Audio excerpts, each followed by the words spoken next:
itu dulu kokar di tengah. Ini kokar di samping.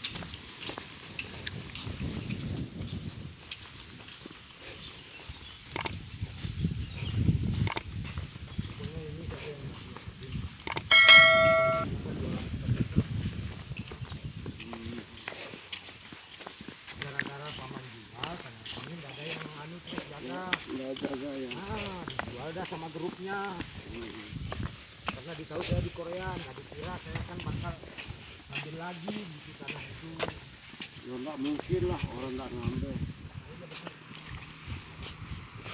Ini tempat orang saya itu, oh betul sih, oh ini kelasnya salah saya. Kemarin kita turun lewat sana sebenarnya. Saya dari tahun 74. Saat itu saya masih umur ke 4 tahun. Nah, sampai besar saya di sini tidak pernah meninggalkan lahan ini. 1 tahun pun tidak pernah ditinggalkan sampai dengan meninggal orang tua saya tahun 94. Meninggal orang tua tahun 94.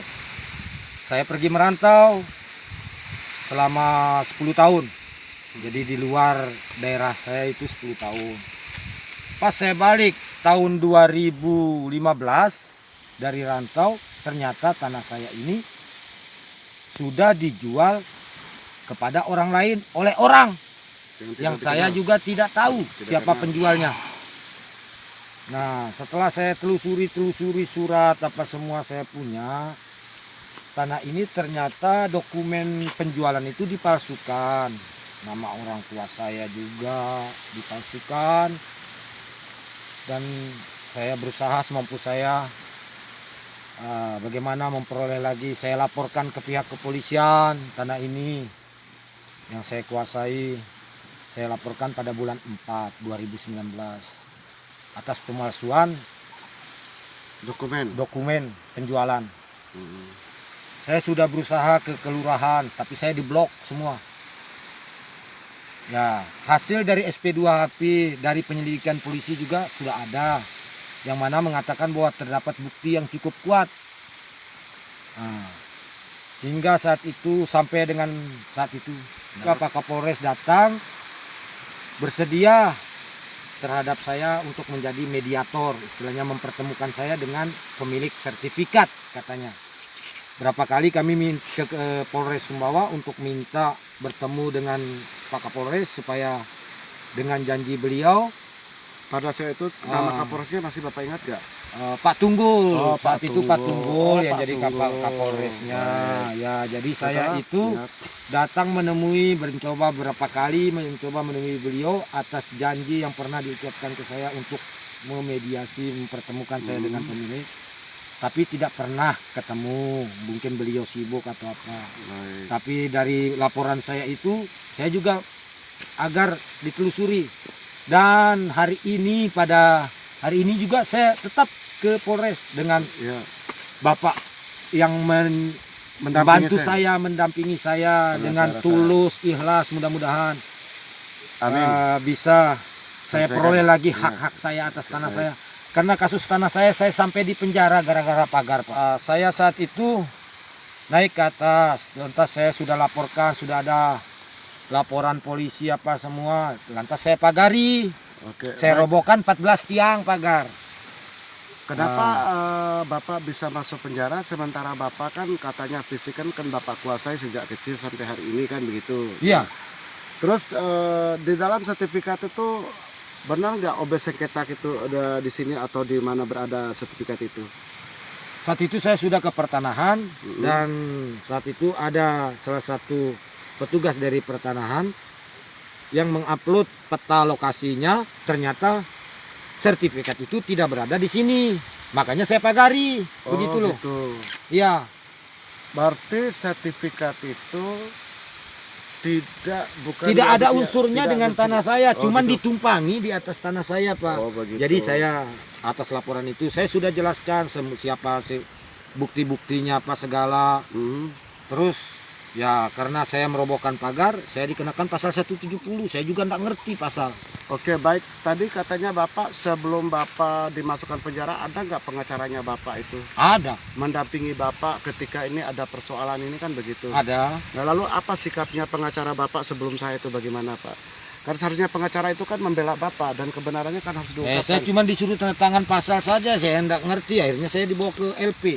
Nah, kalau pasal 170 dikatakan oleh pengacara Bapak itu beberapa orang pelaku yang melakukan pengerusakan pagar itu. Dan pagar siapa yang dirusak itu pada saat itu? 3. Pagar itu ceritanya begini. Waktu saya pertama naik ke lokasi, pagar itu tidak ada. Oh, tidak ada. Tidak ada pagar. Ya. Lantas sudah ini saya mau garap. Pagar ini ada.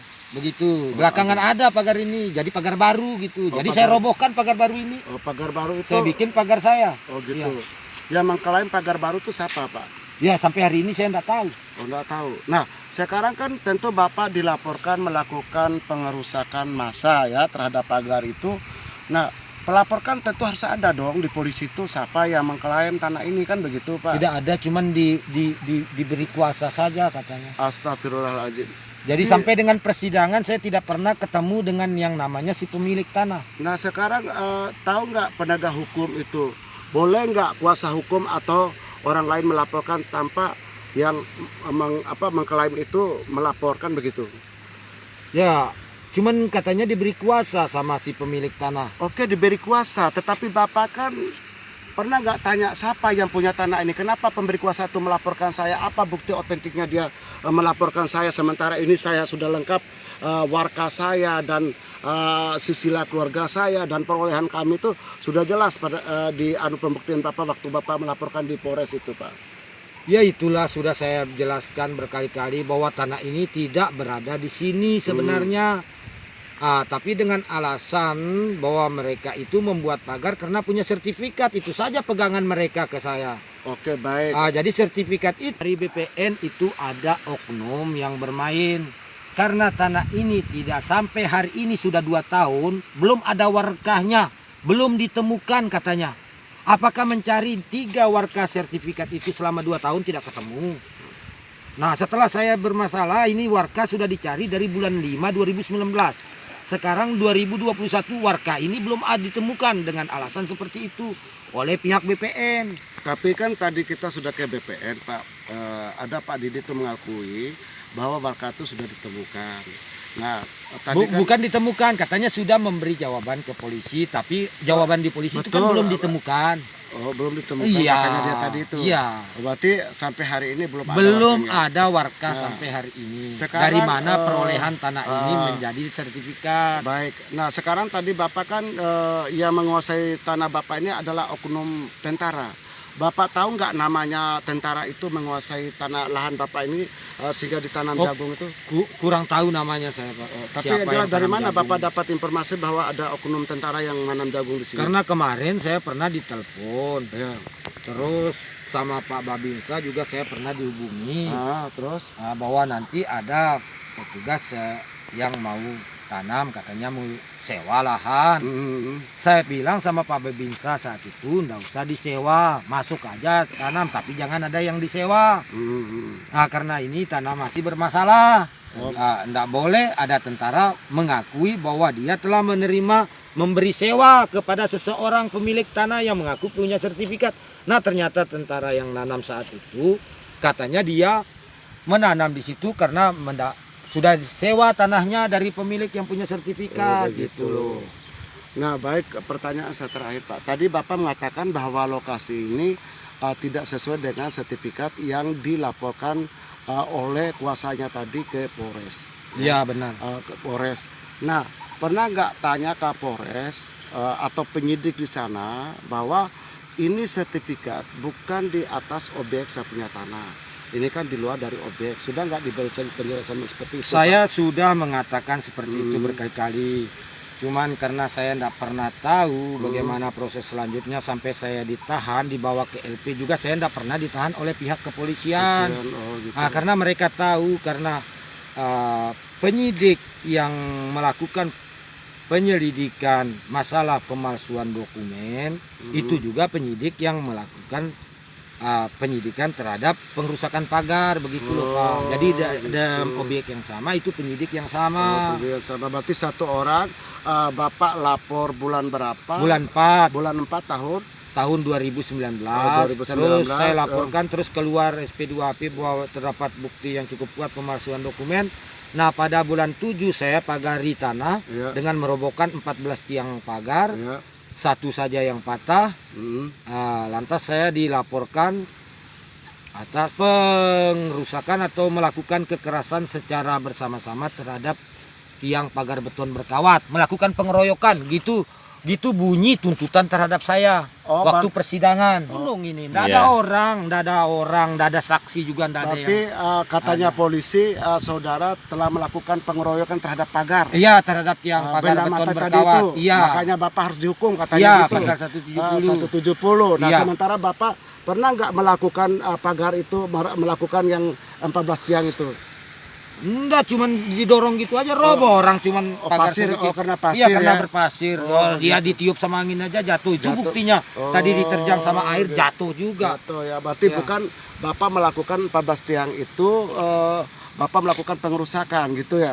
Sebenarnya sih begini, Pak. Karena di dalam hati saya dari awal saya sudah ke kelurahan, Ya. sudah ke kepolisian, Ya. sudah ke BPN, Ya. karena tidak ada niat sedikit pun Ya. melakukan perbuatan yang melanggar hukum. Ya.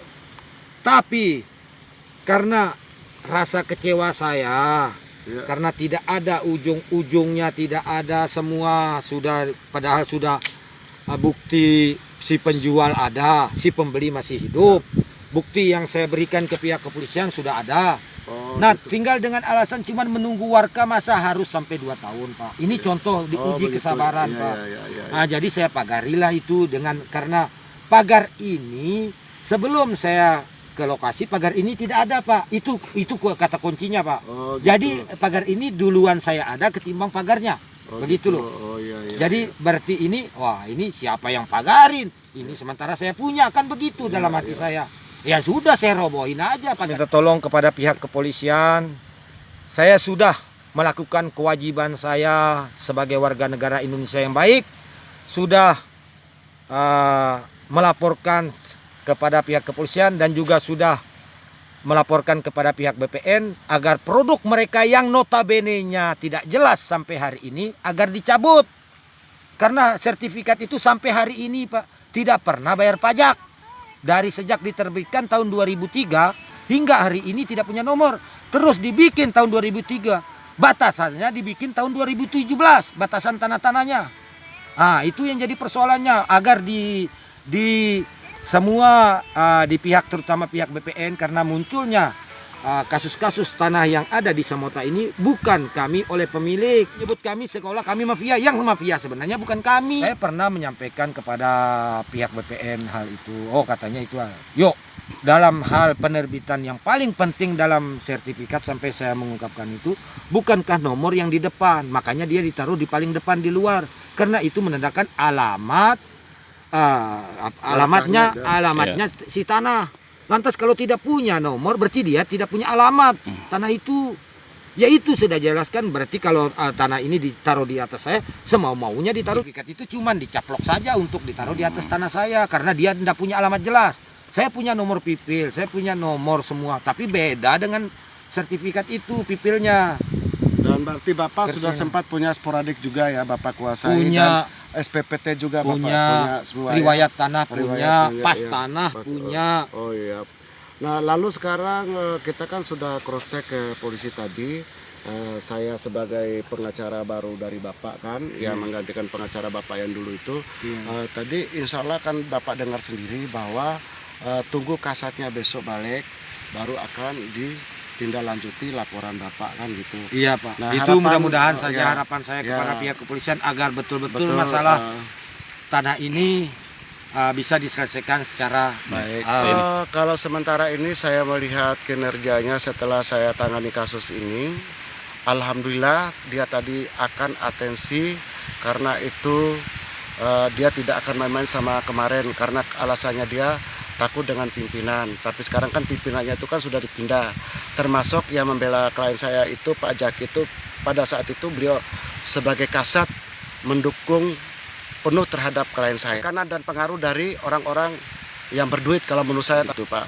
Sementara tadi kan saya tanya bahwa klien saya tidak pernah melanggar hukum dan tidak pernah melanggar aturan yang sesuai itu, karena saya sudah tunjukkan bukti otentiknya beliau tadi itu berupa pipil, berupa SPPT, sisilah keluarga dan sebagainya. Bahkan mereka juga pembeli ini bilang klien saya orang tua perempuannya meninggal, sementara orang tuanya beliau ini kan masih segar bugar, Masih Pak. hidup. Berarti mereka itu memberikan keterangan palsu di depan penegak hukum itu sudah jelas. Kan jual Pemalsuan dokumen, Jual beli. pemalsuan dokumen dan keterangan yang di depan pejabat, Pak. Kalau menurut saya sudah jelas pasalnya 266 dan contoh pasal 385 itu, Pak. Itu. Tadi itu saya klarifikasi sama beliau. Dia bilang insya Allah kami akan mencari warkahnya. Kalau memang tidak ada warkah itu kan urusan mereka untuk membaltakan produknya mereka, kan begitu, Pak. 75% sudah ada titik terangnya, yang 25 ini masih abu-abu menurut saya gitu, karena mereka tadi masih dalilnya mencari dan mencari. Nah, tetapi saya juga ketemu dengan kepala bagian sengketa tadi bilang insya Allah Pak Dinom kami akan bekerja maksimal, ya mungkin karena ini sudah ada turunan dari kepala pertanahan untuk atensi kasus ini, dan kami akan insya Allah akan kami memanggilkan para pihak itu, katanya beliau tadi. Itu ujungnya. Berapa luas? Nah, ini luasnya sekitar semuanya 3 hektar 24 aren. Dijadikan 3 petak. Nah, satu masing-masing orang memiliki lebih kurang 1 hektar, 1 hektar dan 1 hektar sebelah kanan sana. 1 hektar sebelah kiri, 1 hektar tengah ini, terus 1 hektar sebelah kanan. Nah, itu tanah orang tua saya semua di sini. Tidak ada satupun orang yang di kampung saya itu tahu semua ini tanah orang tua saya, ini tanah saya. Dan Artinya semua penduduk kampung ini tahu ya, mendukung iya, ya, Pak? tahu semua, Pak. Dan kasus ini juga tidak ada, semua pada tahu semua. Baik oleh pihak BPN juga tahu, pihak kepolisian juga tahu masalah tanah ini, Pak. Oke. Inilah tanah orang tua saya. Sejak kecil saya dari umur 4 tahun di sini. Saya tinggal di sini itu dari umur 4 tahun sudah mulai di sini menggarap dengan ikut bapak saya pertama. Nah, setelah besar saya ikut membantu orang tua saya garap. Jadi kami tidak pernah meninggalkan tanah ini dari tahun 70-an hingga tahun 94. Tidak pernah. Nah, saat itu bapak saya meninggal, saya merantau ke luar negeri. Pulang dari luar negeri, tak taunya tanah ini sudah disertifikat sama orang. Nah, jadi keberadaan sertifikat itu yang saya pertanyakan, karena sampai hari ini tidak ada kejelasannya siapa, dari mana mereka memperoleh, dari siapa mereka membeli sertifikat itu, karena sertifikat itu dicaca dalam 1 hektar yang notabene-nya itu dikuasai secara adat oleh orang dari luar Sumbawa. Begitu loh, Pak. Oke. Itu dalam riwayat tanahnya seperti itu. Oke.